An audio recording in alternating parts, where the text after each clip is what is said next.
My husband's mistress laughed at me. Can you believe that? She actually had the audacity to look me in the eye and laugh while standing in my kitchen, drinking from the mug I got in Cancun on our 5th anniversary. But that's okay. She cried watching our vow renewal on national TV. Karma's a patient bitch, and so am I. I should probably back up a little. 3 months ago, I was just regular old Vanessa Coleman, surgical nurse, devoted wife of 8 years to the brilliant Dr. James Coleman, and the kind of woman who still bothered to wear matching underwear on date nights, the kind of woman who made his favorite lasagna every other Thursday and remembered his mother's birthday when he didn't, the kind of woman who was apparently too boring for a man heading into his prestigious 40s. Looking back, the signs were all there. Late nights at the hospital. New cologne I didn't recognize. Sudden interest in his appearance after years of me begging him to update his wardrobe. Passwords changed on his phone. Classic cheating 101, right? But when you trust someone completely, your brain finds excuses faster than your heart can process the betrayal. She was a pharmaceutical representative, blonde, tall, the kind of woman who definitely never stress eats cold pizza at 2 a.m. while reading medical journals. Alicia. Even her name sounds like it belongs on a yacht somewhere. I found out on a Tuesday. Funny how the world ends on a random weekday. I'd stopped by the hospital to surprise James with lunch, his favorite sandwich from that little deli across town. The one that puts those pickled jalapenos he loves on the side. The nurse at the station gave me this look. You know the one. That, oh honey you poor thing look that tells you everything before anyone says a word. My stomach dropped to the floor like an elevator with cut cables. She nodded toward the doctor's lounge, and I just knew. It's weird how instinct works, like your body has been collecting evidence your conscious mind refused to see. The blinds were partially closed, but I could see them through the slats. His hand on her waist, her head thrown back in laughter, his lips against her neck. My lasagna-making, anniversary gift-opening hands started to shake. I didn't cause a scene, didn't burst in screaming like a reality TV housewife. I just stood there, my body turned to concrete, watching my life implode through Venetian blinds while clutching a paper bag that was starting to soak through with sandwich oil. The nurse, Patty, who'd been at our wedding for fuck's sake, gently took the bag from me and squeezed my arm. I nodded, turned, and walked out with as much dignity as someone whose internal organs have just been liquefied can muster. I drove home in a fog. Have you ever been so numb that even your tears feel like they belong to someone else? I remember stopping at a red light and catching my reflection in the rearview mirror. I didn't recognize myself. It wasn't just the mascara tracks or the glassy eyes. It was like I was looking at a stranger wearing my face. The light turned green. I drove home automatically, muscle memory guiding me while my mind splintered into a million pieces. I should have confronted him immediately. That's what a normal person would do, right? But I didn't. I cleaned the house instead. Vacuumed every corner. Scrubbed the bathroom until my knuckles bled. Organized his sock drawer. Laundered the sheets he'd slept in just that morning. It was like my body needed to impose order on something, anything, while my world tilted off its axis. He came home late, of course, smelling like her perfume and hospital antiseptic. Had the nerve to kiss my cheek like nothing was wrong. How's your day? Fine. Yours? Busy. Saved lives. The usual. As if betraying me was just another item on his daily to-do list. I watched him eat the pasta I'd made for dinner. Watched him compliment the sauce like he deserved home-cooked meals. Watched him check his phone and smile at messages I now knew weren't from colleagues. Something inside me went very, very quiet, like the calm at the center of a hurricane. I slept beside him that night. Can you imagine? Lying next to the person who just shattered your world, listening to them breathe peacefully while your mind screams. My body curved away from his, a parenthesis with nothing in between. The next day, I called in sick to work for the first time in 3 years. Spent the morning staring at our wedding photos. We looked so goddamn happy. Was he already thinking about potential upgrades even then, while promising to love only me until death? I cried until my eyes swelled shut. Then I showered, put on makeup, and went to the salon for highlights I'd been putting off. The stylist asked if I was doing something special. Just reclaiming my dignity, I wanted to say. Just preparing for war. Because that's what clarity feels like after betrayal. Like battle plans forming in the smoke of everything you thought was real burning to ash. I didn't confront him that day either. Or the next. I watched. I observed. I collected information like I was prepping for surgery. Precise. Methodical. Each little detail a potential instrument I might need later. A week passed. I lost 8 pounds. Stopped sleeping more than 2 hours at a time. Started keeping a notebook of his lies. Monday, working late. Reality, at her apartment until 11:43 p.m. Tuesday, conference call with Boston. Reality, 2-hour lunch at that French place I'd been asking to try for our anniversary. The breaking point came exactly 10 days after I first saw them together. She called our home phone while he was in the shower. Who even calls landlines anymore? But we kept one because his mother refuses to use cell phones. She thinks they cause brain tumors. I answered. She asked for James in this syrupy voice, like we were friends, like she hadn't destroyed my life. When I identified myself as his wife, there was this pause. Then she laughed, actually laughed, said, "Oh, I thought you'd be at your sister's this weekend." That's what James said. My sister lives in Phoenix. I hadn't visited her in over a year. That laugh echoed in my head like a bullet ricocheting inside my skull. It wasn't nervous or embarrassed. It was amused, like I was the punchline to a joke they'd been sharing. I hung up without saying another word. Went to the kitchen. Leaned against the counter. Felt something inside me harden into diamond. That's when I knew. Her laughter had just signed her own emotional death warrant. And his too. Some women throw their cheating husband's clothes on the front lawn. Some key their cars or cut the crotch out of all their pants. Amateur hour. I wanted something more. Something worthy of the 8 years I'd given him. Something that would make that laugh stick in her throat. I needed a plan. Not just revenge. Anyone can do revenge, but something spectacular. Something neither of them would ever forget. And standing there in my kitchen, still damp from the shower he'd just taken before calling her from our bedroom, I knew exactly what I was going to do. Turns out my husband wasn't the only one who could put on a convincing performance. The thing about being married to a surgeon is that you learn a lot about precision, about patience, about the exact moment to strike for maximum effect. I'd always admired James's hands, steady, confident, capable of the most delicate maneuvers inside a human body. I'd watched him operate once, during my nursing rotation in his department. It was like witnessing a dance, the way he moved with such purpose. No wasted motion, no hesitation. I decided to take notes from his playbook. That night, I greeted him with a glass of his favorite scotch and wore the black negligee he'd bought me last Christmas. I'd never felt more like an actress in my life, smiling through my teeth while rage boiled under my skin like lava. Look at him, accepting my affection like he deserved it. Like he hadn't just been buried inside another woman hours earlier. He seemed surprised by my attention but didn't question it. Men like James don't question good fortune. They believe they deserve it. That's the problem with being worshipped for too long. You start thinking you're actually a god. I asked about his day, listened attentively, laughed at his jokes about hospital politics, all while imagining different scenarios where I destroyed his perfectly constructed life, brick by fucking brick. When he kissed me, I tasted her on him. Or maybe that was just my imagination. Paranoia has a flavor all its own. Either way, I let him touch me. Let him believe everything was normal. Let him fall asleep with his arm around me like he still had the right. And as he snored softly beside me, I slipped out of bed and went to work. First, his phone. The password had changed, but I'd seen him enter it enough times to figure it out. 0917. Her birthday, September 17th. Subtle, James. Real subtle. Their texts made me physically ill. Not just the explicit ones, though there were plenty, but the everyday ones. Good morning, beautiful. Thinking of you during this boring meeting. Can't wait to see you later. The same kinds of messages he used to send me, back when I was still worth the effort of his thumbs tapping on a screen. But it was the photos that broke something fundamental inside me. Not just the nudes, again, plenty, but the regular ones. Them at a restaurant I'd been begging to try. Them at a concert for a band I'd introduced him to. Her wearing a necklace identical to one he'd given me for our 5th anniversary. He'd recreated our relationship with her, but better, newer, with more effort. I scrolled until my eyes burned, documenting everything. Screenshots sent to my email.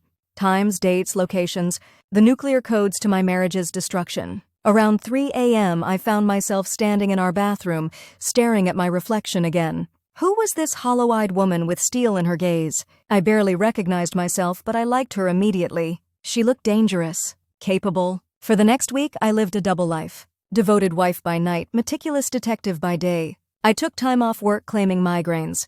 Not even a lie.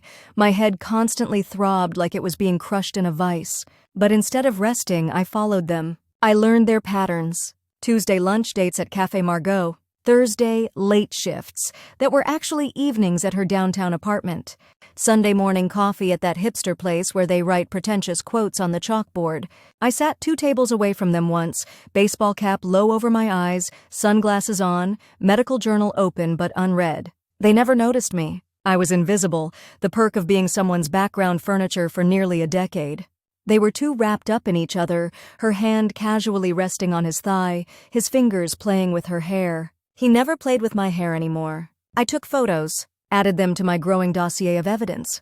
Not for divorce purposes, though that would come later, but for something much more satisfying. During this time, she called our house twice more. The second time, I answered again. Called her by name, Alicia. Asked how her mother's knee surgery went. Dead silence on the line. Then a stutter. How did I know about that? I laughed then. A perfect mirror of her laugh from before. Told her I knew everything. That James and I had no secrets. I hung up while she was still stammering. When James came home that night, he was agitated. Checked his phone constantly. Picked at his dinner. Asked if anyone had called. Just your mother, I lied smoothly. Something about her bridge club. The tick in his jaw told me everything. Alicia had reached out, worried, and he was concerned about damage control. Too late, darling. The damage was already terminal. 2 weeks after D-Day, Discovery Day, James announced he needed to attend a 3-day medical conference in Chicago. I nodded sympathetically, packed his favorite ties, kissed him goodbye at the door like the supportive wife I'd always been. Then I called in the cavalry. My sister flew in from Phoenix that night. One look at my face, and she knew something was catastrophically wrong. We stayed up until dawn, her rage on my behalf almost as comforting as the bottle of tequila we demolished between us. By sunrise, she wasn't just on board with my plan, she had suggestions. Excellent, terrifying suggestions. Have I mentioned my sister Megan works in television? Reality TV specifically. One of those shows where they catch cheaters in the act. Not the highest form of art, but her connections were about to become very, very valuable. We spent the next day making calls, calling in favors, setting things in motion while James texted me updates from his conference, actually a romantic getaway to Michigan's wine country with Alicia. I know because the resort showed up on our joint credit card, and the receptionist was very helpful when I called about adding a spa package for my husband and myself. 2 could play at this game of lies, but only one of us was playing to win. While James wined and dined his mistress on my dime, I met with a divorce attorney recommended by a surgeon friend at my hospital. Not someone from James's social circle. Someone hungry. Someone with a reputation for leaving cheating spouses financially gutted. The attorney, Diane, reviewed my evidence with professional detachment that slowly gave way to something like respect. Most people come in with suspicions, she said, organizing my meticulously labeled folders. You've brought me a case that's already won. I liked her immediately. With legal wheels in motion, I turned to the second phase of my plan. The part that would make her laughter curdle in her throat. It's amazing what you can access when you've managed a surgeon's schedule for years. Email passwords, contact lists, professional organization memberships. James was due to receive a prestigious teaching award in 6 weeks at the annual Medical Excellence televised gala. It was a big deal in our circles, broadcast nationwide to inspire donations to medical research. He'd been preparing his acceptance speech for months, had already bought a new tux. What he didn't know was that the format had changed this year. The committee was looking for something more personal to boost ratings. Something that showcased the human side of medicine's brightest stars. And who better to help with that than his devoted wife? The email I sent to the committee chair from James's account suggested a surprise element that would make the broadcast unforgettable. A surprise vow renewal, live on air, to thank the woman who'd supported his career from the beginning. Me. The committee loved it. Of course they did. It was perfect television, touching, memorable, guaranteed to open donor wallets. All correspondence was directed to a new email I created that forwarded to me. As far as James knew, he was simply being honored with an award. Nothing more. Meanwhile, Alicia continued her regular routine of destroying my life. Twice more she called our house. The third time, I invited her over. Yes, you heard me right. I invited my husband's mistress into my home. She declined, of course. Stammered something about inappropriate boundaries. I almost choked on the irony. Inappropriate boundaries. Like fucking my husband wasn't already crossing every boundary invented. But her refusal didn't matter. The invitation alone was enough to rattle her, to make her wonder what kind of game I was playing. to plant the first seed of unease.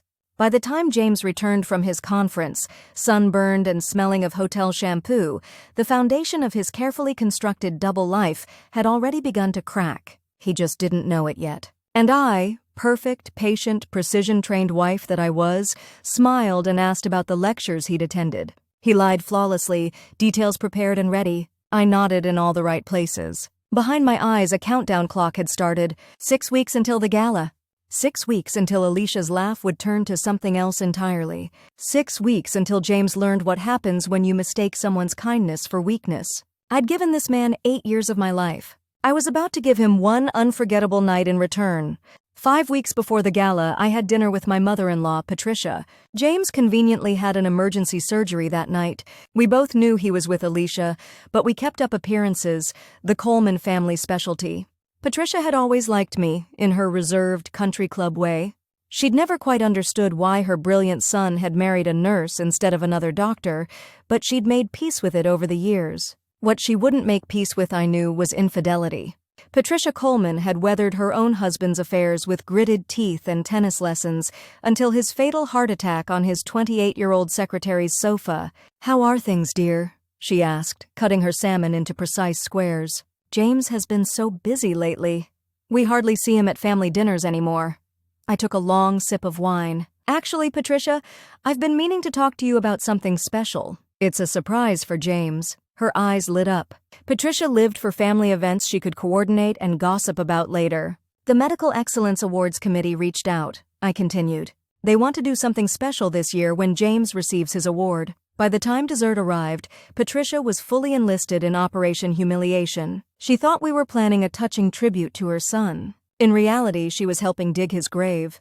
"A vow renewal on television. How romantic!" she gushed, already mentally selecting her outfit. "And you're sure they want it to be a surprise for James?" "Absolutely," I assured her. "The committee wants authentic emotion for the cameras. They've arranged everything. All we need to do is get James there in his tux and make sure certain special people are in the audience." Special people? Colleagues? Friends? You know, people who've been part of our journey, like the woman sleeping with her son. But I kept that detail to myself. Patricia left dinner buzzing with excitement and a mission to subtly ensure James understood the importance of attending the gala without revealing the surprise. She'd also agreed to provide me with her vintage diamond earrings to wear that night, something borrowed for my second trip down the aisle. The earrings that had dangled from her ears while she sat stoically through decades of her husband's betrayals. There was poetry there, though not the kind she recognized. 4 weeks before the gala, I met again with Diane, my shark-eyed divorce attorney. Papers were being prepared. Financial accounts were being scrutinized. James's name was being quietly removed from certain assets that were rightfully mine. "The timing needs to be precise," Diane reminded me, reviewing her notes. "We file immediately after the public event. The optics will be entirely in your favor." I nodded. "And the hospital board? The potential impact on his position?" Diane smiled thinly. "Infidelity may be overlooked in many circles, Dr. Coleman, but public humiliation and a breach of ethics with a pharmaceutical representative who does business with the hospital? That's a different matter entirely. I hadn't even considered the ethics angle." Bonus points for Diane. 3 weeks before the gala, I went shopping for a dress. Something white but not bridal. Something that said, "I'm renewing my commitment," while actually meaning, "I'm burning this marriage to the ground on national television." I found it in a small boutique downtown. Sleek ivory silk with an open back that dipped dangerously low. Classic from the front, scandalous from behind. Rather like my marriage. The saleswoman beamed as I emerged from the dressing room. "Anniversary?" "Something like that," I replied, examining my reflection. The woman in the mirror looked powerful. Determined. Nothing like the hollow-eyed ghost I'd seen weeks earlier. "Your husband won't be able to take his eyes off you," she promised, adjusting the drape of the fabric. That's the idea, I thought. Him and about 2 million television viewers. I bought the dress. Along with new lingerie I had no intention of letting James see, and stiletto heels that made me 3 inches taller. Every inch would matter when the cameras were rolling. 2 weeks before the gala, I had coffee with my friend Rachel from the hospital. She'd been avoiding me since the discovery, clearly uncomfortable with knowing something she thought I didn't. "You've seemed so normal," she said hesitantly, stirring her latte. I was worried about you. Normal, I repeated, letting the word hang between us. Rachel flushed. I just meant, with everything going on, with James fucking the pharmaceutical rep who brings you guys donuts on Wednesdays? That everything? Her coffee cup clattered against its saucer. Vanessa, Save it, I said, not unkindly. I know everyone knows. Hospital gossip travels faster than sepsis in a compromised patient. I wanted to tell you, she whispered, but I didn't know how. I reached across the table and squeezed her hand. I know, and I'm not mad at you, but I do need a favor. By the time we finished our coffees, Rachel was fully on board with ensuring Alicia would be at the gala. As the nurse coordinator for surgical supplies, Rachel had legitimate reasons to insist the pharmaceutical reps attend the year's biggest medical fundraiser, especially one whose company had just landed a major contract with the hospital. One more piece in place. 10 days before the gala, James started acting strange, nervous, checking his phone less, coming home earlier, bringing me flowers for no reason. At first, I thought someone had tipped him off about my plans, but the truth was both simpler and more infuriating. With the prestigious award ceremony approaching, he was trying to get his house in order, presenting himself as the devoted husband and medical hero the public expected to see. Image management. The man was actually trying to temporarily pause his affair so he could accept his award with a clean conscience. I found it almost adorable, this sudden effort to play husband again, like slipping on a comfortable old coat he'd forgotten in the back of the closet. He even suggested a weekend getaway to reconnect before the big night. I agreed enthusiastically, packed sexy lingerie, smiled at all the right moments, and each night in our hotel room, I feigned sleep while sending finalized details to the gala committee, my attorney, and my sister, who was flying in with a camera crew under the guise of documenting the prestigious event for her network. 1 week before the gala, I received confirmation that Alicia had RSVP'd. She'd be seated with the other pharmaceutical representatives at a table near the stage, close enough to have a perfect view of everything, but not so close that James would spot her immediately. I imagined her face when the surprise was revealed. Would she still have that smug smile? Would she still feel like laughing at me then? The thought sustained me through another week of James's performative husbanding, the back rubs, the compliments, the sudden interest in my day. He'd even started bringing home research articles he thought might interest me, just like during our early dating days. 3 days before the gala, I got my hair done. Highlights. A trim. The stylist suggested soft waves for the special night. It's an awards ceremony, I explained. My husband's receiving an honor. You must be so proud, she said, working her fingers through my hair. I caught my reflection in the mirror and allowed myself a small, secret smile. You have no idea. The night before the gala, I couldn't sleep. Not out of nervousness, out of anticipation. That electric feeling you get as a kid on Christmas Eve, knowing something spectacular is waiting for you when the sun rises. Except what waited for me wasn't presents under a tree, but the systematic dismantling of the life James thought he controlled. I watched him sleeping beside me, his face relaxed, untroubled. How peaceful betrayal looks when it thinks it's gotten away with everything. For a brief moment, just a flicker, I felt something like mourning. Not for what I was about to do, but for what we could have been. For the life I'd believed in. For the woman I was before I found out the truth. That woman died in the hospital hallway watching her husband kiss another woman's neck through Venetian blinds. The woman who replaced her didn't mourn. She planned. The morning of the gala arrived with perfect late spring sunshine, as if even the weather was conspiring to make my revenge more cinematic. James was uncharacteristically attentive, bringing me coffee in bed, asking which tie I thought would look best with his new tux. I suggested the blue one, a gift from me last Christmas. Might as well hang himself with something meaningful. While he was at the hospital for a few hours, just checking on a patient. Sure, Jan. My sister Megan arrived with reinforcements. A professional makeup artist, a videographer friend posing as her date, and information. Alicia confirmed she'll be there, Megan said, unpacking equipment that definitely wasn't just for touching up my mascara. Table 9, just like we arranged. And the committee director says they've got your video package ready to roll right after James accepts the award. The video package was a 3-minute montage of our relationship, photos, clips, moments captured over 8 years together. Except I'd provided some very specific materials, carefully curated to tell a story the audience would understand without a single explicit accusation. What about Patricia? I asked, referring to my mother-in-law. Megan grinned. Front row center. Wearing her best Chanel and those diamond earrings she's lending you. She's telling everyone who'll listen about the special surprise tonight.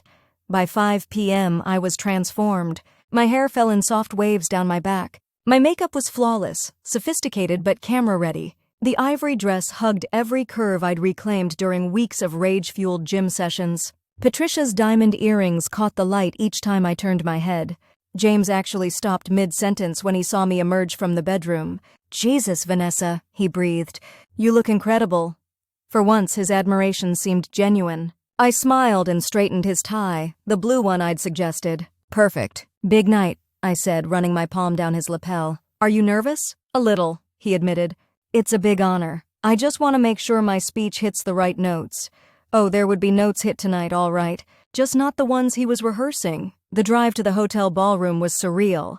James kept one hand on the wheel, the other on my knee, squeezing occasionally like we were teenagers on a date. I let him. Each touch just added to the karmic debt he'd be paying in full before midnight. The red carpet, yes, they actually had one for this medical circle jerk, was lined with photographers, local news, medical journals, the hospital PR team, and my sister's crew, strategically positioned at the end where they could capture the best angles of our entrance. James was in his element, shaking hands, accepting congratulations, his arm proprietarily around my waist. I smiled so hard my cheeks hurt, playing the adoring wife one last time. Dr. Coleman, over here. James, congratulations on the award. Mrs. Coleman, you look stunning tonight. The last one made me want to correct them. Soon to be ex-Mrs. Coleman, actually. But I just waved and kept smiling. Inside the ballroom, everything was exactly as I'd arranged with the committee. Round tables draped in white linen. Centerpieces of white roses and blue hydrangeas, our wedding flowers, a detail James had almost certainly forgotten, a stage with a podium, large screens on either side for the video presentations, and table 9, visible from my seat at the front, where Alicia sat with her colleagues. She wore red. A bit desperate for a pharmaceutical rep at a medical function, but what did I expect from a woman who slept with married doctors? Our eyes met across the room. Her smile faltered, confusion flickering across her face. I raised my champagne glass in her direction, watching panic briefly contort her features before she looked away. First blood. The dinner progressed with excruciating slowness. Speeches about medical advancement. Congratulations to donors. Awards for research and innovation. James kept checking his notes, occasionally squeezing my hand under the table. Patricia, seated on my other side, kept touching my arm excitedly. He has no idea, does he? She whispered for the 10th time. This will be such a beautiful surprise. I almost felt sorry for her. Almost. Finally, the moment arrived. The MC announced the Surgical Excellence Award, listing James's accomplishments with the kind of hyperbole reserved for people who save lives while wearing designer watches. James squeezed my hand one final time before walking to the stage amid enthusiastic applause. He looked every inch the successful surgeon. Confident, accomplished, deserving. I glanced at table 9. Alicia was applauding too, a proud smile on her face like she had some claim to his success. The audacity made my blood boil. James accepted the award with practiced humility, thanking colleagues, mentors, the hospital administration. Standard stuff. Then, right on cue, he turned to acknowledge me. And of course, none of this would be possible without the unwavering support of my wife, Vanessa. The spotlight found me. I smiled brilliantly, giving a small, modest wave as the audience applauded. Camera flashes popped. On the screens flanking the stage, my face appeared, poised, beautiful, radiating pride. If they only knew. As James finished his prepared remarks, the MC returned to the podium. Right on schedule. Thank you, Dr. Coleman, for those inspiring words. But we're not quite finished with you yet tonight. James's expression flickered, confusion mixed with mild alarm. This wasn't in the program. As everyone knows, behind every great doctor is someone who supports their long hours, stressful cases, and professional dedication, the MC continued. Tonight, we have a very special surprise arranged by someone who has supported Dr. Coleman through every step of his journey. The audience murmured with interest. Patricia clutched my arm so tightly I'd probably have bruises. Dr. Coleman, your wife has something special planned for you tonight. The spotlight swung back to me. I stood slowly, smoothing my ivory dress, felt every eye in the room on me. including Alicia's, wide with sudden understanding. Game time. I walked to the stage with measured steps, accepting the MC's hand as I climbed the stairs. James stood frozen, a plastic smile stuck on his face. I could see the wheels turning behind his eyes. What was happening? What had I planned?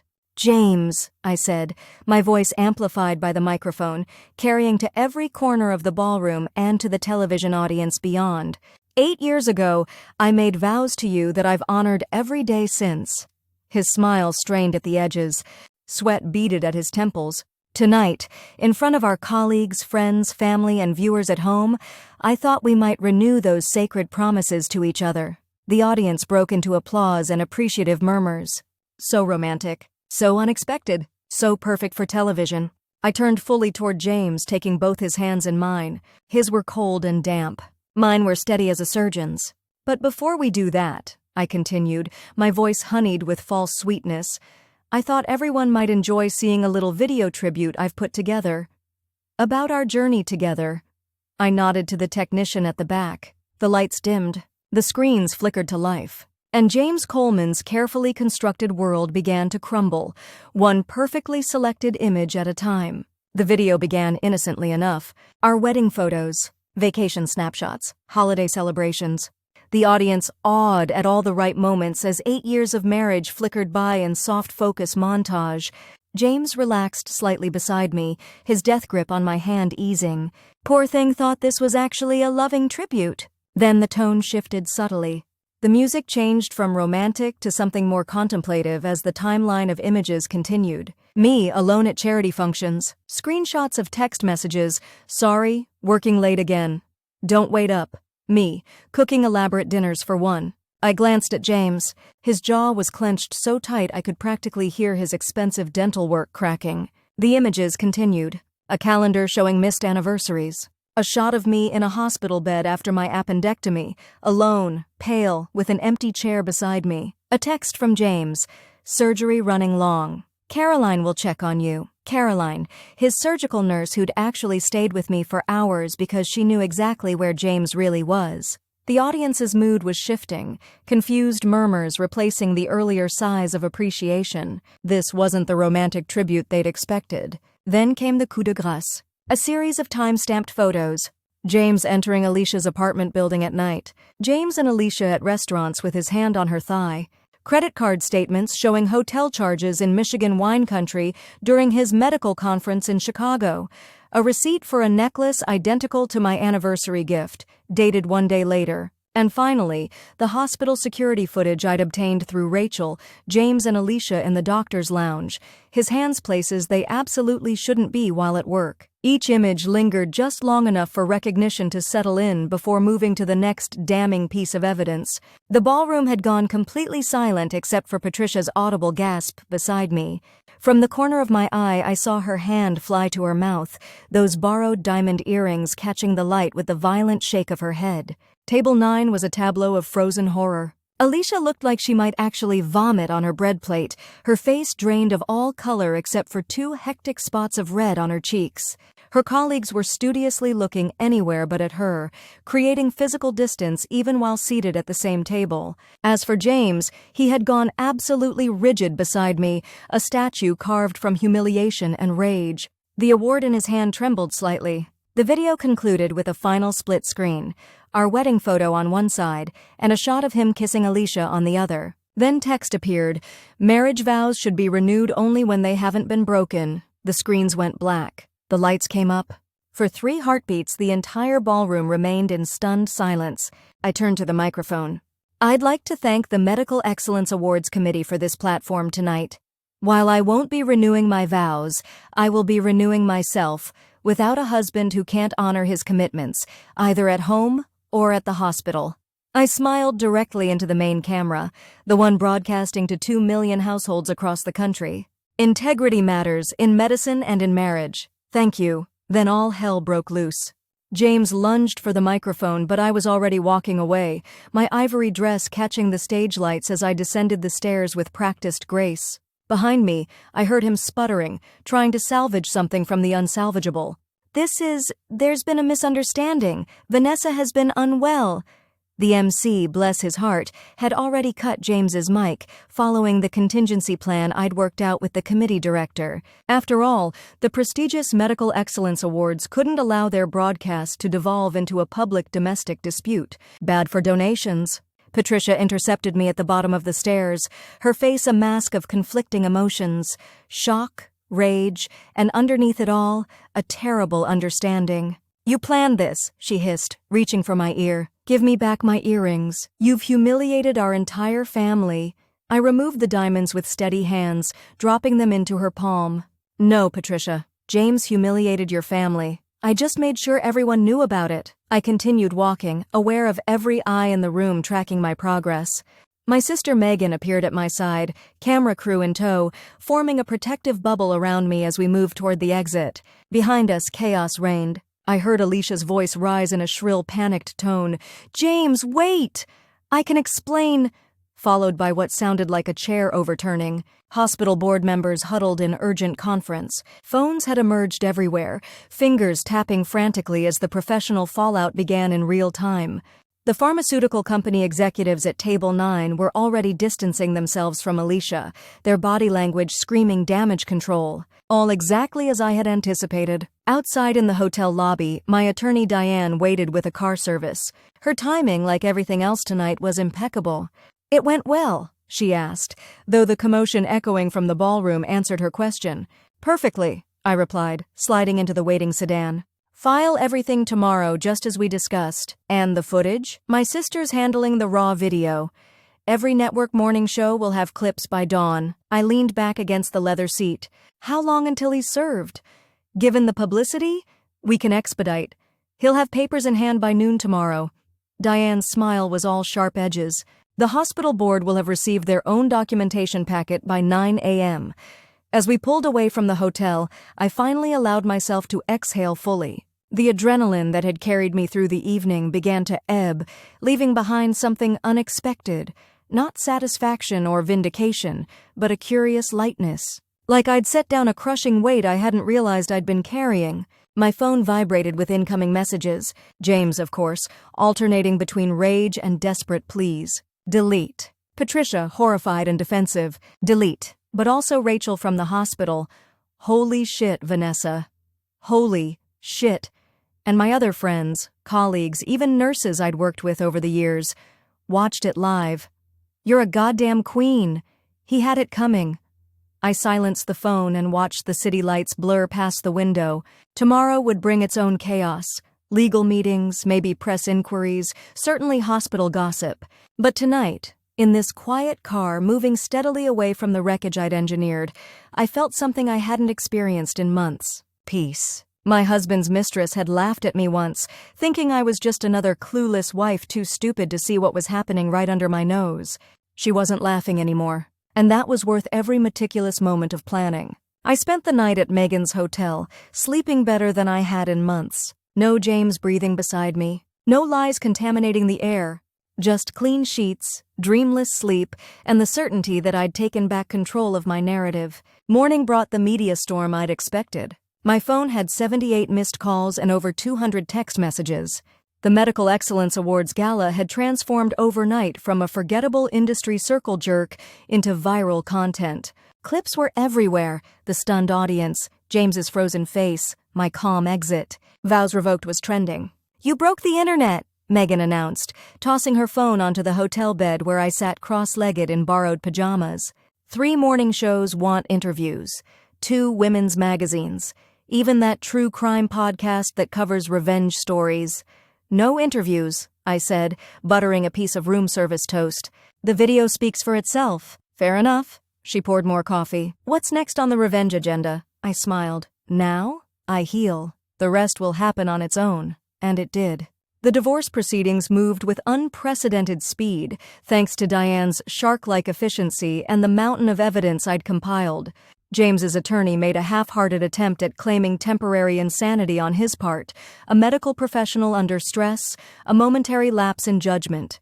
Diane demolished that argument with a calendar showing 18 months of momentary lapses, and suggested that if Dr. Coleman was routinely making decisions under stress-induced insanity. Perhaps the hospital board should reconsider his surgical privileges on patient safety grounds. After that, James became remarkably cooperative. The settlement was everything I wanted. The house, half his retirement accounts, a significant portion of his current assets. Diane had been ruthless about the timing, filing everything while James was still reeling from public humiliation, before he could hide assets or build defenses.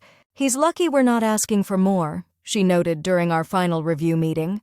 "Given the circumstances, a judge would nail him to the wall. I didn't want more. I just wanted enough to start over, and for him to remember the cost of his choices every time he checked his depleted bank accounts. As for the professional fallout, better than I could have orchestrated myself." Alicia was fired immediately. Pharmaceutical companies are allergic to scandal, and sleeping with a married doctor while representing their products violated every ethics policy in her contract. Last I heard, she was interviewing for sales positions in a different state. Apparently, the pharmaceutical rep market in our city had mysteriously dried up for her. James kept his medical license. I never wanted to destroy his ability to help patients, but his position shifted dramatically.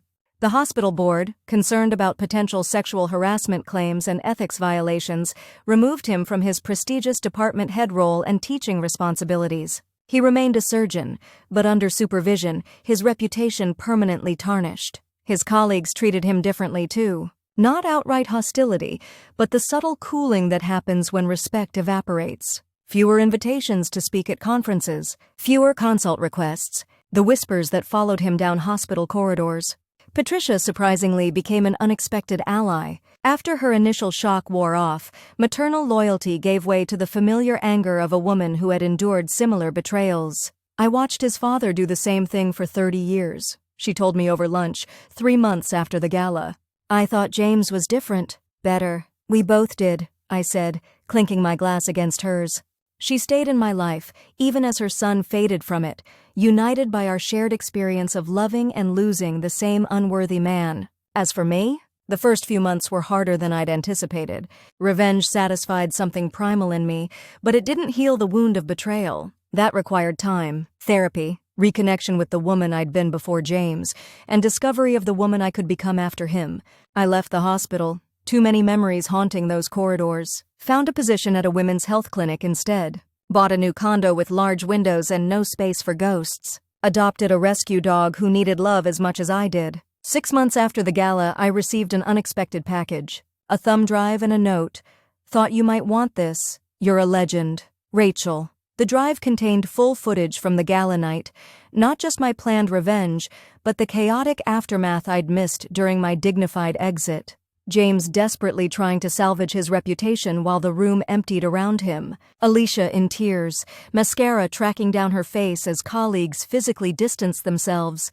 Patricia standing shell-shocked in her Chanel suit, those diamond earrings catching the light as she shook her head in disbelief.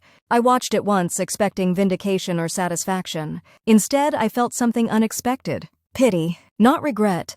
They'd earned every second of that humiliation, but acknowledgement that pain is pain, even when deserved.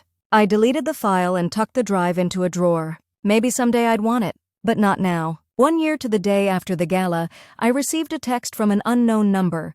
"I'm sorry. For everything. J. Too little, too late, sent safely from the distance of a new phone number." I didn't respond. Some conversations are meant to remain permanently closed.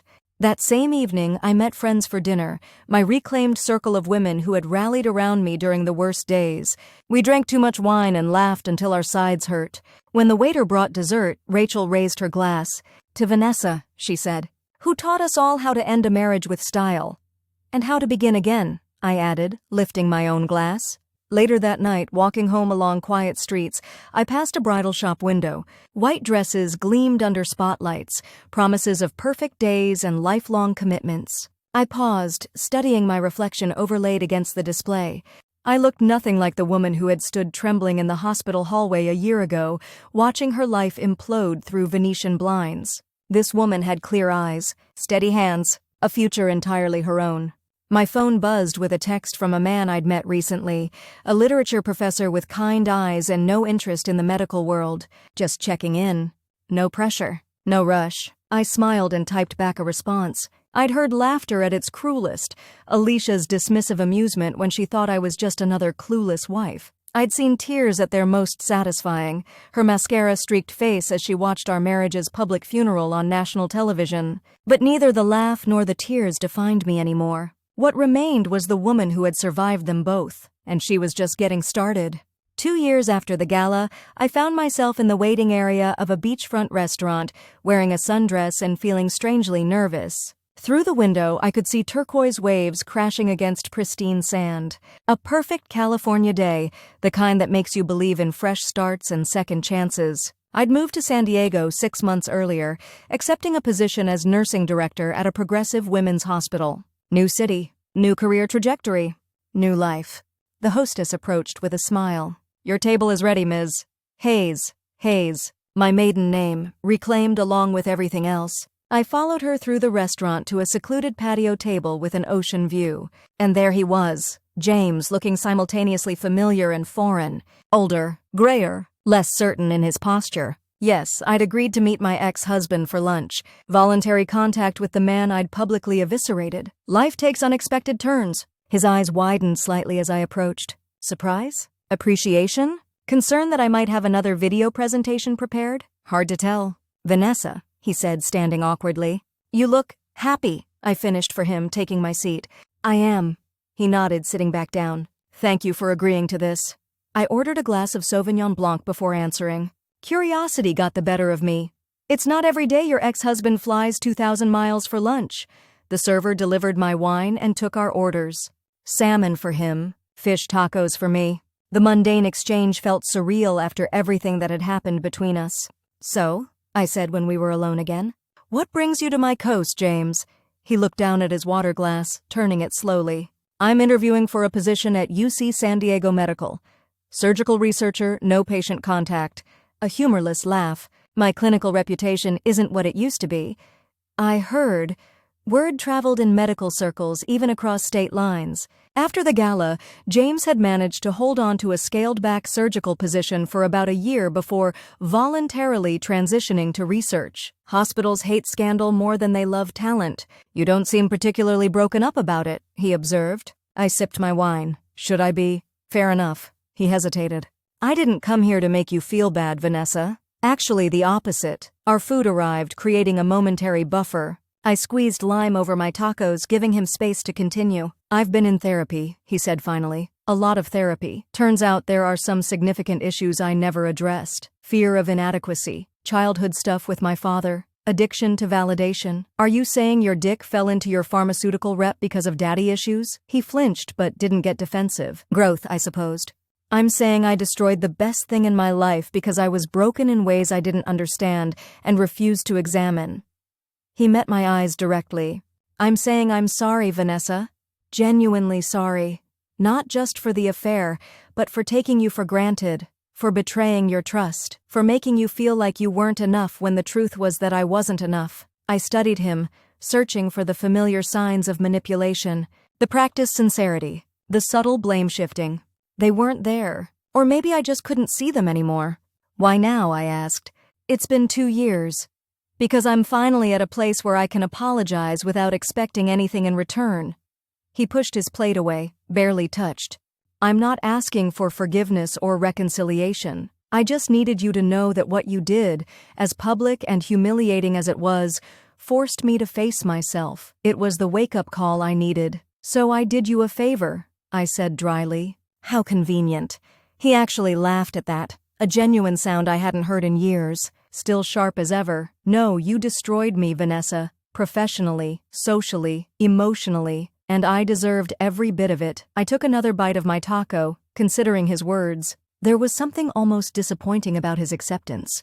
Part of me had expected, maybe even wanted him to be bitter, angry, to validate the magnitude of what I'd done by raging against it. Instead, he seemed at peace. It was disorienting. "What about Alicia?" I asked, more out of curiosity than jealousy. "Ancient history. It ended that night at the gala." He shook his head. "She wasn't the first, if I'm being completely honest. But she was definitely the last." I absorbed this confirmation of what I'd always suspected, that Alicia wasn't an anomaly but a pattern. Strangely, it didn't hurt anymore. Like hearing about someone else's life? Are you seeing anyone? He asked. Yes, I said simply. His name is Daniel. He teaches literature at UCSD. I didn't elaborate. Didn't tell James about the way Daniel read poetry aloud on Sunday mornings, or how he'd never once made me question where he was or who he was with. Some joys you keep for yourself. James nodded, a flicker of something. Regret? Resignation? Crossing his face. He's a lucky man. No, I corrected. He's a good man. There's a difference. We finished our meals in surprisingly comfortable conversation. He told me about his research, his newfound interest in medical ethics, irony acknowledged, and his mother's recent hip replacement. I shared carefully curated details about my new position and life in San Diego, surface-level exchange between two people who once knew each other's deepest secrets. As we waited for the check, he asked the question I'd been expecting all along. Was it worth it, Vanessa? The public exposure? The media circus? You could have just divorced me quietly. I considered this, watching a seagull land on the railing beside our table. You know what your greatest offense was, James? Not the cheating, though that was bad enough. It was the laughter, the shared joke at my expense. You and Alicia thinking I was too stupid to see what was happening. He winced but didn't interrupt. So yes, I continued, it was worth it. Not for the revenge itself, but for reclaiming my power, for refusing to be the punchline. The check arrived. He insisted on paying, a small reparation in the grand scheme of things. Outside the restaurant, standing in the California sunshine, we faced each other as the strangers we'd become. I wish you well, James, I said, and meant it. I hope your research position works out. Thank you. He hesitated, then added, if I get the job, we might occasionally cross paths professionally. Would that be a problem? I smiled. I'm not the one with the reputation issue. He acknowledged this with a rueful nod. Then, with surprising sincerity, you deserve every happiness, Vanessa. I know, I replied. That's why I built it myself. We didn't hug, didn't shake hands, just a final nod of recognition before walking in opposite directions. As I strolled along the beach afterward, shoes in hand and toes in the surf, I reflected on how differently I felt than I'd expected. There was no triumphant glee in seeing him diminished. No renewed anger at his confessions. Not even satisfaction that he'd finally acknowledged the depth of his betrayal. Just release. The final untethering from a past that no longer defined me. My phone buzzed with a text from Daniel. How was it? Surprisingly healing, I typed back. Tell you over dinner. That evening, curled on Daniel's couch with a glass of wine, I recounted the lunch. He listened without judgment, this man who knew my full story and loved me not despite it, but with complete acceptance of the warrior it had shaped. Do you regret any of it? He asked when I finished. I considered this carefully. I regret the circumstances that made it necessary, but the action itself? No. Some fires need to burn so new growth can begin. He nodded, understanding in a way James never could. Later, drifting toward sleep in Daniel's arms, I realized something profound. The woman who orchestrated that spectacular revenge at the Medical Excellence Gala, she had served her purpose. She'd been the bridge between the betrayed wife and the woman I'd become. I didn't need her anymore. My husband's mistress had laughed at me once. She had indeed cried watching our vow renewal on national TV, but neither of them occupied space in my story anymore. That might be the sweetest revenge of all. 3 years after the gala, I was back in my hometown for a medical conference.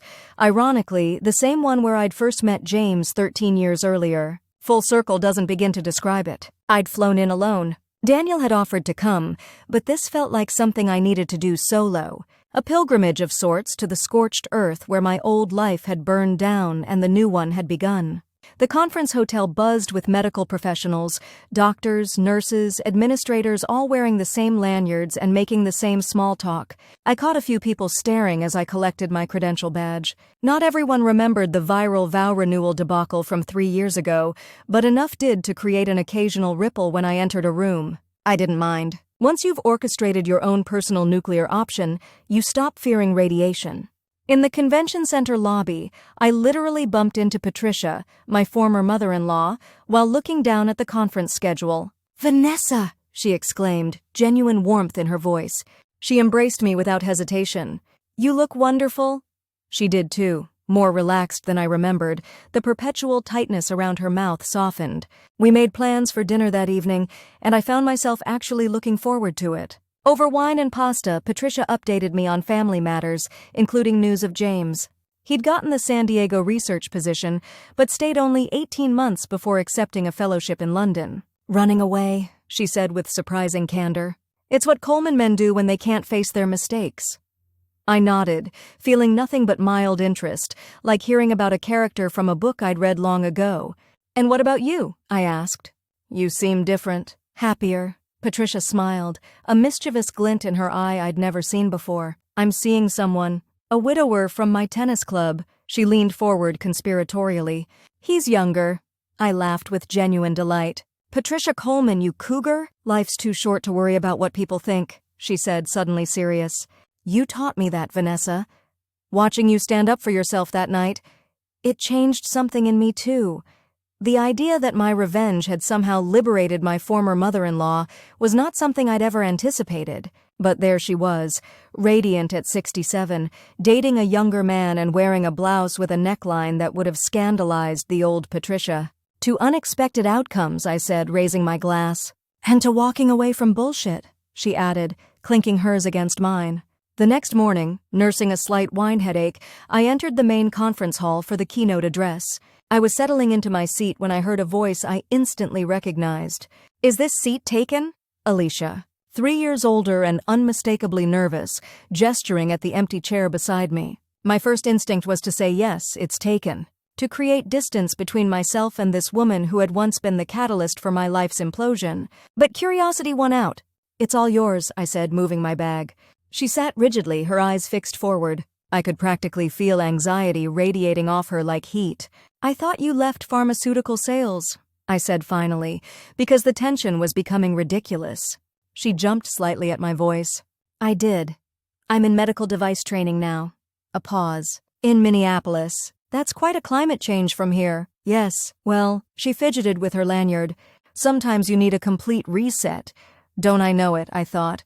The lights dimmed as the keynote speaker took the stage. For 15 minutes, we sat in silence as a distinguished cardiologist discussed innovations in valve replacement techniques.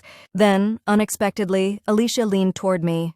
I've rehearsed what I would say if I ever saw you again, she whispered. Had it all worked out? But now I can't remember any of it. I turned to look at her directly. Try, I'm sorry for fucking your husband and laughing at you in your own house. That would be a start. She flinched but nodded. I am. Sorry, for all of it. It was unforgivable. Yes, I agreed. I was a different person then. Selfish, insecure, needing validation from powerful men. She took a shaky breath. What you did at that gala, it destroyed me professionally for a while. But personally, it might have saved me. I raised an eyebrow skeptically. I mean it, she insisted. It forced me to look at who I'd become. The kind of woman who could do that to another woman. I hated that person.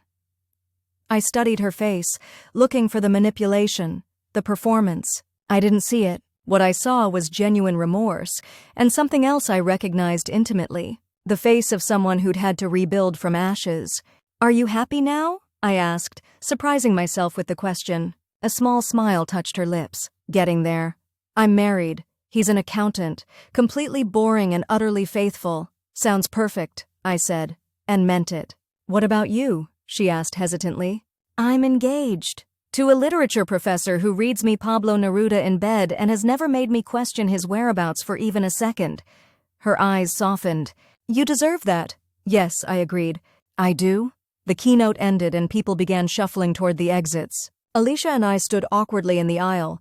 Well, she said finally. Thank you. For listening. For not causing a scene. You would have been justified. I shrugged. I've filled my lifetime quota for public scenes. She laughed. A genuine sound. Nothing like the mocking one I'd heard in my kitchen years ago. That you have? It was epic, by the way. Terrifying to experience, but objectively, masterfully executed. I had excellent motivation, I replied dryly. We parted without drama. No tearful hugging or promises to stay in touch. Just two women acknowledging a painful intersection in their past before continuing on their separate paths. That night in my hotel room, I sat by the window overlooking the city where my story with James had begun and ended. I found myself thinking about revenge, its costs and rewards, its limits as a healing mechanism. The vengeance I'd orchestrated had been spectacular, public, devastating, exactly what James and Alicia had deserved for their betrayal and mockery. It had given me back my power when I'd felt most powerless. But it hadn't healed me. That had come later, through therapy and time. Through rebuilding a life around my own desires rather than someone else's expectations. Through learning to trust again, first myself, then eventually Daniel. My phone lit up with a text. Daniel checking in. How's the conference? Encountering any ghosts? If only he knew. More like exorcising them, I replied. Tell you everything when I get home. Home. Not a place James had ever been, but a space I'd created that was entirely mine. Hours now, with Daniel's books gradually migrating onto my shelves, his coffee mug taking permanent residence beside mine. I thought about the viral video from the gala night. It still surfaced occasionally, a greatest revenge moments compilation, a reference point in articles about public humiliation. For a while, I'd been defined by that single act of calculated vengeance. The woman who'd exposed her cheating husband on national television. But that wasn't who I was anymore. Hadn't been for a long time. The revenge had been necessary, a controlled burn to clear dead growth and make way for something new. But it was the rebuilding afterward that had truly defined me. 5 years removed from that night, I could look back with perfect clarity. I didn't regret a single moment of what I'd done. But I was grateful to have moved beyond needing to do it again.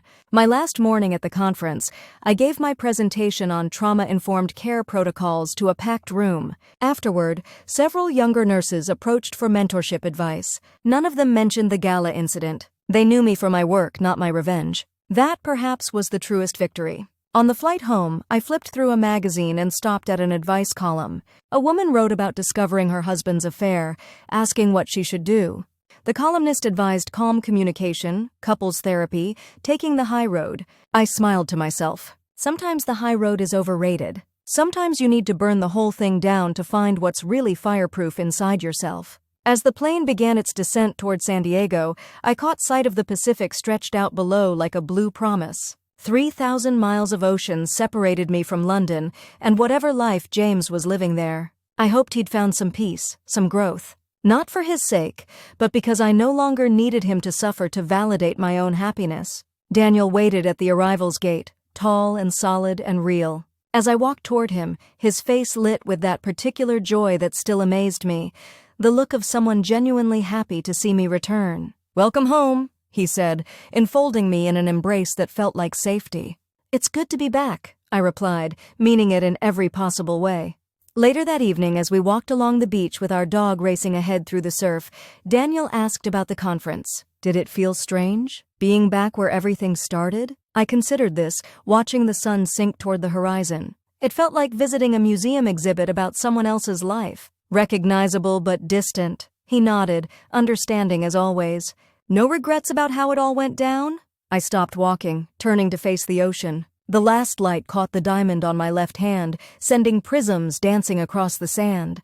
"My husband's mistress laughed at me once," I said softly. "She cried watching our vow renewal on national TV. And now? Now we're both just women who survived a man who wasn't worth either of our tears." Daniel's arm came around me, solid and warm. That might be the most enlightened view of revenge I've ever heard.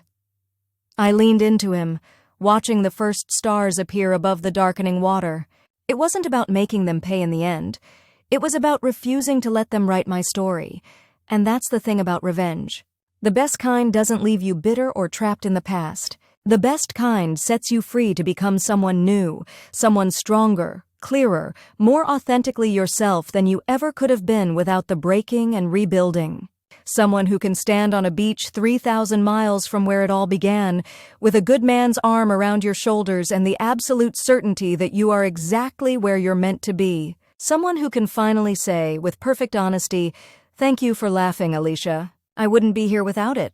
5 years after the gala, I stood in front of a mirror in a beachfront cottage, wearing an ivory slip dress that was nothing like my first wedding gown. No puffy princess fantasy this time. Just simple elegance and bare feet for a sunset ceremony on the sand. "You ready?" Megan asked, adjusting the small cluster of wildflowers in my hair. I nodded, a calm certainty settling over me like morning light. Completely. This wedding was nothing like my first. 20 guests instead of 200. No church, just the Pacific Ocean as our witness. No elaborate catering, we'd hired a taco truck to serve dinner afterward. No diamond-crusted expectations or society photographers. Just love. Uncomplicated, honest love. Daniel waited for me by the water's edge, looking slightly nervous in his linen shirt and rolled-up pants. No tuxedo necessary when you're marrying someone who sees the real you. As I walked toward him across the sand, I felt a lightness I'd never experienced with James. Each step was a choice, not an obligation. Each breath was excitement, not performance anxiety. Our vows were simple, personal promises exchanged without cameras or audiences, just truth, offered freely to someone worthy of receiving it. "I choose you," Daniel said, his voice steady despite the emotion in his eyes. "Not because I need you to complete me, but because you inspire me to be my most authentic self." My own vows acknowledged the journey that had brought me to him. "I bring to you a heart that knows its worth, that has been broken and reforged stronger, that recognizes real love because it has survived imitation." When we kissed as husband and wife, our small gathering of friends and family cheered. Patricia was there, with her tennis club boyfriend who was indeed noticeably younger and completely smitten with her. My hospital colleagues, Daniel's fellow professors. People who knew our whole story and celebrated not just our union, but my emergence from the ashes of what came before. At the reception, really just tables set up on the beach with string lights overhead and the taco truck serving endless margaritas, Patricia pulled me aside. "I have something for you," she said, pressing a small velvet box into my hand. "Consider it a proper inheritance, not just a loan this time." Inside were the diamond earrings I'd worn the night of the gala. The ones she'd demanded back after I'd humiliated her son on national television. "Patricia, I can't." "You can and you will," she insisted. "They've been in the Coleman family for generations, traditionally passed to the women who marry into it. But I've decided they belong with the woman who had the courage to leave instead."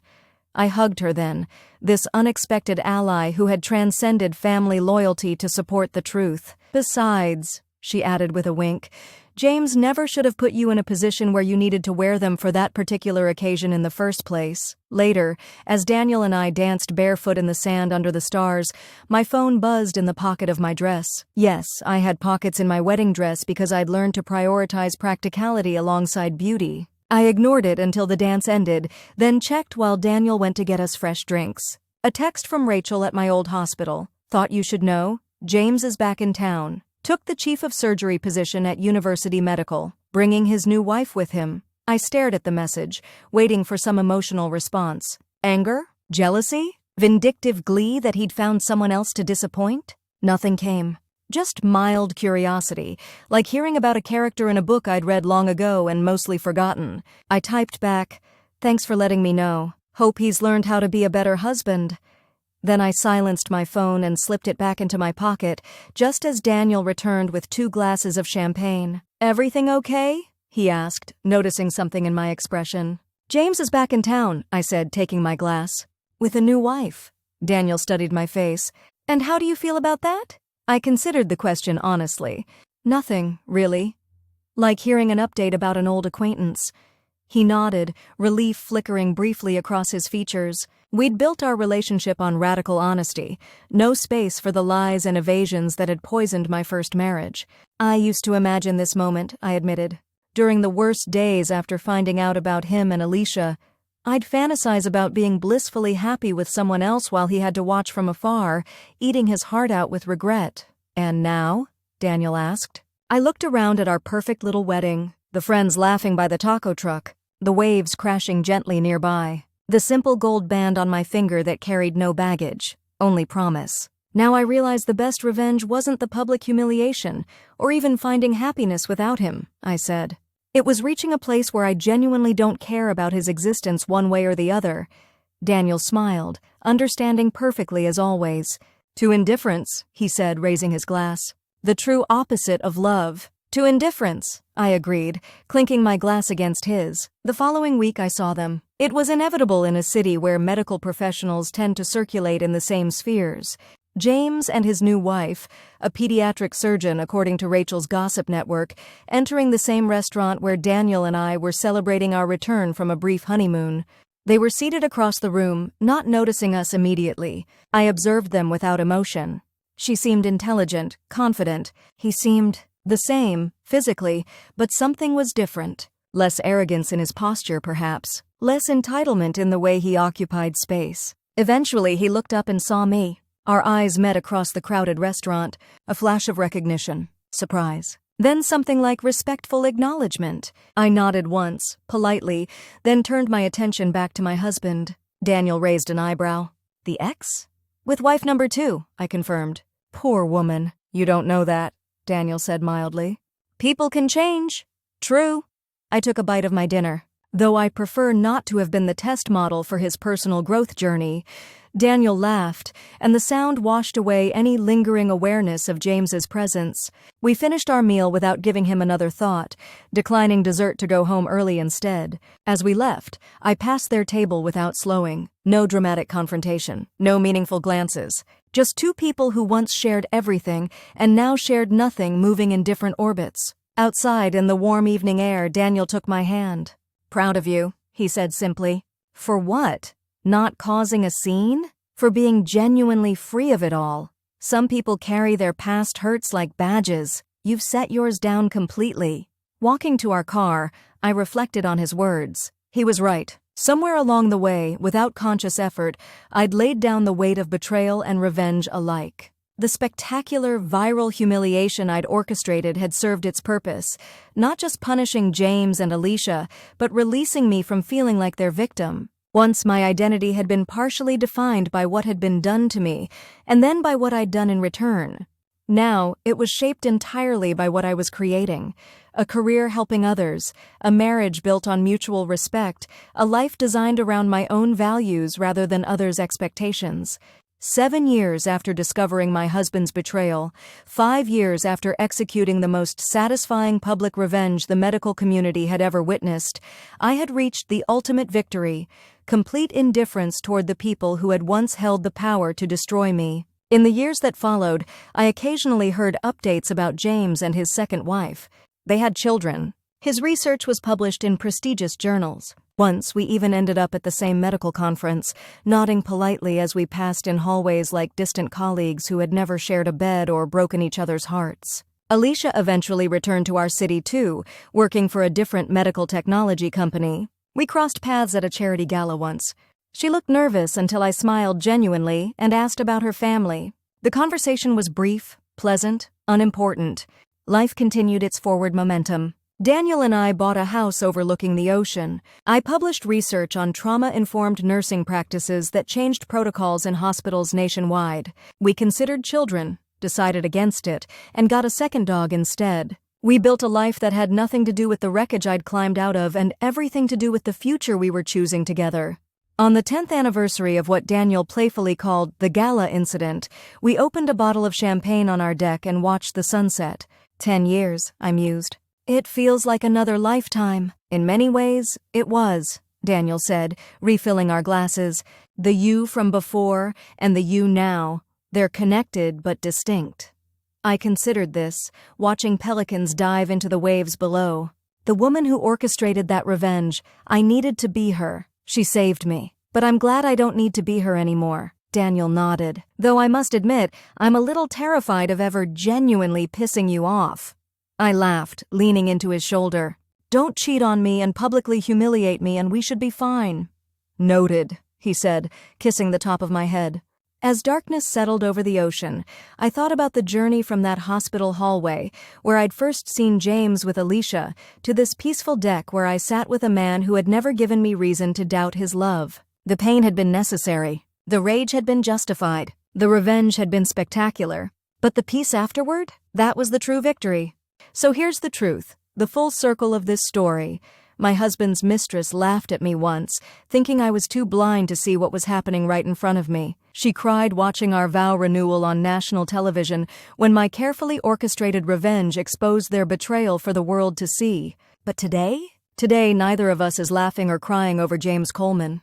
Today we're just women who survived loving the wrong man, who recovered from our worst choices, who found our separate paths to whatever comes after betrayal. And in the end, that's the real happy ending, not the spectacular downfall of those who hurt you, but the magnificent rebuilding of yourself into someone who no longer needs them to fall. Someone who can raise a glass on a quiet evening, surrounded by earned happiness, and finally say, "Thank you for laughing, Alicia. I wouldn't be who I am without it." 15 years after the gala, I sat in the audience of a medical conference, watching as James Coleman received a Lifetime Achievement Award for his groundbreaking research on pediatric cardiac reconstructive techniques. His hair was fully silver now, distinguished against his dark suit as he approached the podium to thunderous applause. I applauded too, my wedding ring catching the light as my hands came together. The irony wasn't lost on me. 15 years ago, I'd destroyed his reputation using almost this exact scenario. Now I sat voluntarily watching his professional redemption, feeling nothing but mild professional appreciation for work that would save thousands of children's lives. Daniel squeezed my hand. "You good?" he whispered. I nodded, entirely truthful. I was good. Beyond good. We were attending the conference together, me to present my research on trauma-informed nursing protocols that had become the national standard, Daniel to support me as he had for 13 years of marriage. When I'd seen James's name on the program as the keynote speaker, I hadn't even considered skipping the session. His work was relevant to mine, that was all. After the ceremony at the reception, I knew we would eventually cross paths. It happened by the champagne table, because some cosmic scriptwriter has a fondness for symbolic settings. "Vanessa," James said, a flute of champagne pausing halfway to his lips. "I didn't realize you'd be here." "Presenting tomorrow," I explained, gesturing toward my name badge. "Congratulations on the award. Your work on the bypass modifications for infants is remarkable." "Thank you." He looked older up close, crow's feet etched deeply from years of peering into microscopes in tiny chest cavities. "I read your paper on integrating trauma awareness into emergency protocols. It was excellent." Daniel appeared at my side, hand extended. "Daniel Hayes. We haven't formally met." James shook his hand without hesitation. "James Coleman. Your wife is revolutionizing how we approach patient care." "I'm well aware," Daniel said with the proud smile that still made my heart skip. "She's extraordinary." A woman joined our circle, James's wife, Dr. Rebecca Coleman, a leading pediatric surgeon in her own right. I'd met her at previous conferences, respected her work. She'd always been perfectly pleasant to me, either unaware of our shared history or professional enough to move beyond it. "Vanessa, Daniel," she said warmly. "I'm hoping to attend your presentation tomorrow." The four of us stood there, making easy professional conversation. No tension. No undercurrents. Just four established medical professionals discussing research methodologies and conference schedules. Anyone observing would never have guessed the volcanic history between two of us. How James had betrayed me, how I had destroyed him, how we had both rebuilt ourselves from the ashes of that conflagration to become different people entirely. Later that evening, Daniel and I walked along the Chicago lakefront, the skyline glittering against the night sky. The same skyline James had claimed to be visiting during his medical conference when he was actually with Alicia in wine country all those years ago.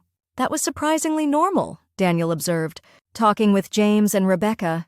"It was," I agreed. 15 years is a long time. "Does it bother you, seeing him succeed this way after what he did?" I considered the question seriously, as I considered all questions from the man who had taught me what real partnership feels like. "Not at all," I said finally. "His success doesn't diminish mine. His happiness doesn't impact ours. And his work is saving children who might otherwise die. How could I begrudge that?" Daniel nodded, tucking me closer against his side as a lake breeze ruffled my hair, gray-streaked now in my early 50s, and worn in a shorter style that required less maintenance and offered more authenticity. "You know what's strange?" I continued. "If he hadn't cheated, if I hadn't discovered it, hadn't executed that ridiculous public revenge, I wouldn't be who I am now."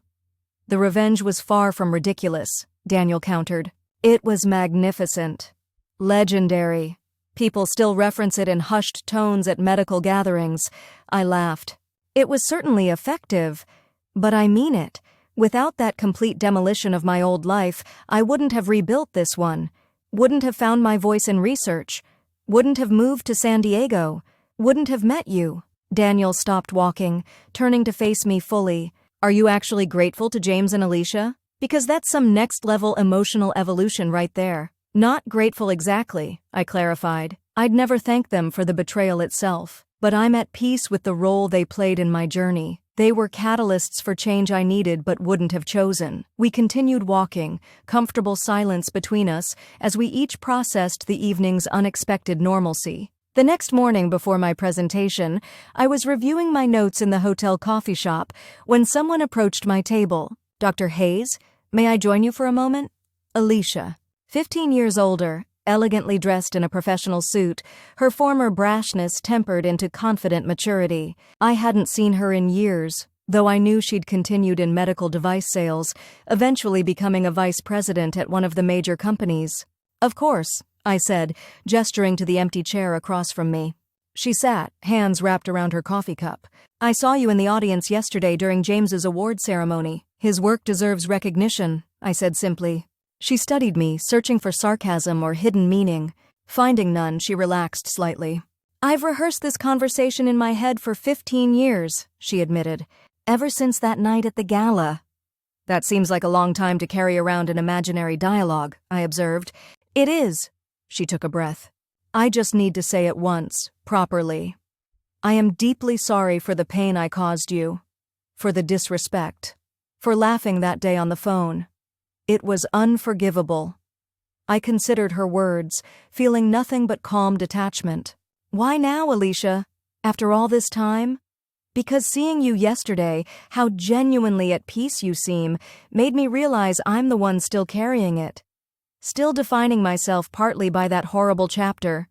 She shook her head. You've clearly moved beyond it. I think I need to as well. I smiled, understanding completely. The revenge wasn't the end of the healing process. It was just the beginning. For you, maybe, she said with a rueful laugh. For me, it was more like a demolition. We all needed different things from that night, I acknowledged. I needed to reclaim my power. James needed a wake-up call about his behavior. You needed to face myself, she finished. To see who I'd become and decide if I wanted to stay that person. I nodded, surprised by the genuine connection in this unexpected conversation. And did you? Stay that person? No, she said firmly. I rebuilt too. Different career trajectory, therapy, a much healthier marriage to someone who isn't looking for external validation. Sounds familiar, I said with a small smile. I saw your name on the presenter list, she continued. Your work on trauma-informed care is changing the field. It's impressive. Thank you. She hesitated, then asked the question I could see had been weighing on her. Do you think we'll ever reach a point where that night isn't part of how we see each other? Where we're just colleagues with no history? I considered this carefully. We're closer to that than you might think. I don't define you by your worst choices anymore, Alicia. I hope you can eventually do the same for yourself. Relief softened her features. That's surprisingly generous. It's not generosity. It's liberation.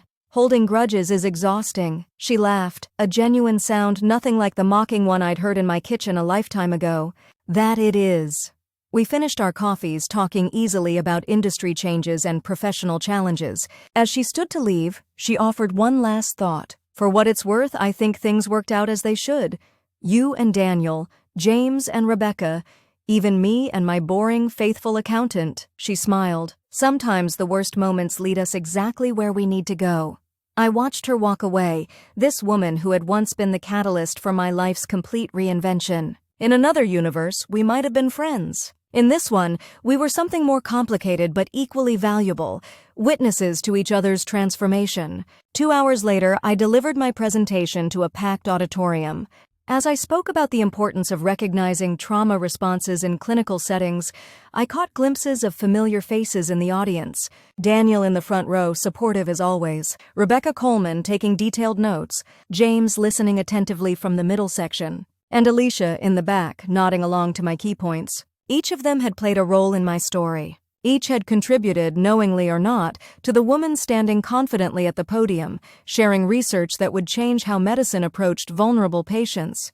That evening, at the closing reception, a young nursing student approached me, clutching my published paper like a sacred text. "Dr. Hayes, your work on trauma-informed care completely changed my approach to nursing," she gushed.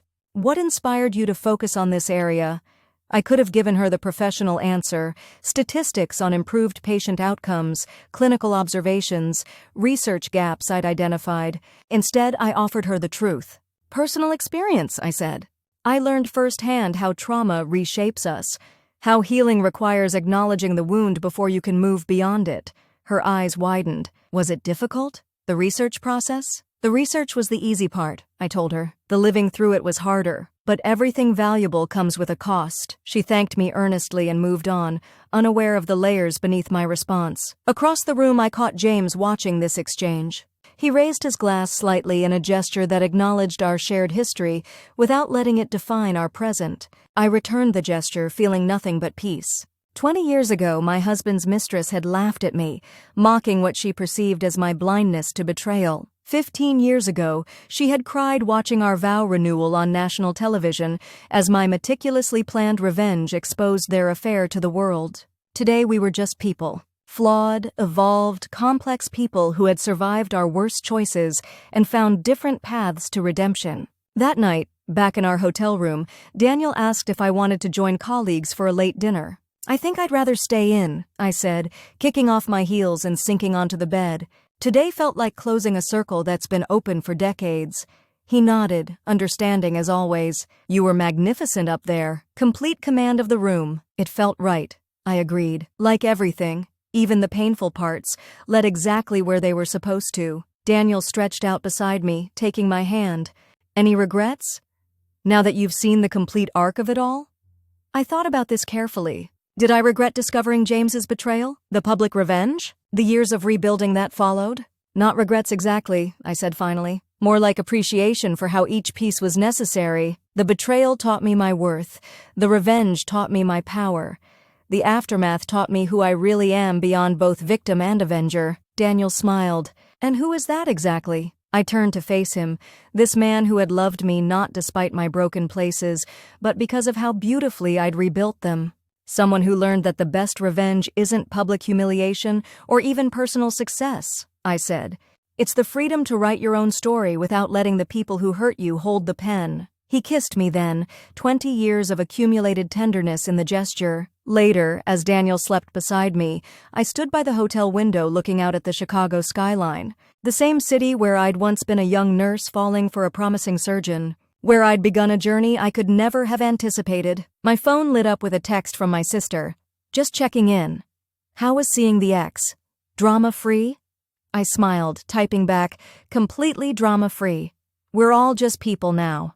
And that was the true epilogue to my revenge story. Not permanent animosity or lingering triumph, but the quiet recognition that time transforms everything.